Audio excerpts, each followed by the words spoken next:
Нема закани за безбедноста, наш гарант е НАТО, но исправени сме пред економските предизвици. Кризата се продлабочува, не очекува неизвестна година.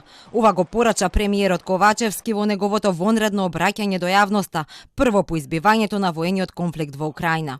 Уверува дека владата работи на мерки за да се намали притисокот врз граѓаните, домаќинствата и стопанството. Но поголемите предизвици кои стојат пред нас се економски.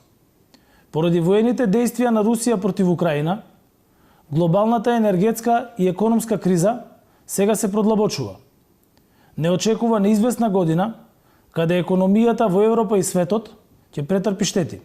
Очекуваното глобално влијание врз покачувањето на цените на основните прехранбени производи и енергенсите, што би значило продлабочување на постоечката енергетска криза, е нешто за кое ние како влада сме апсолутно подготвени и ќе одговориме соодветно.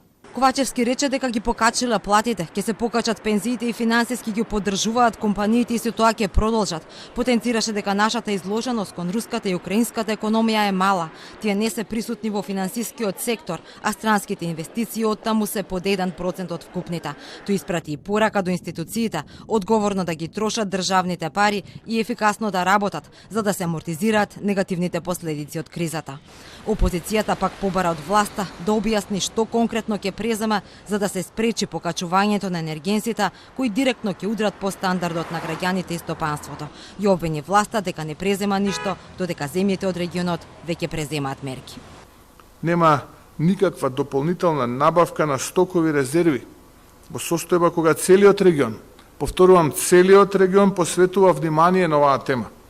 Владата не негира дека ќе донесе нова одлука за ново задолжување преку евроврзница, што ќе значи нов рекорд за задолжување кое треба да го платат граѓаните и неродените генерации.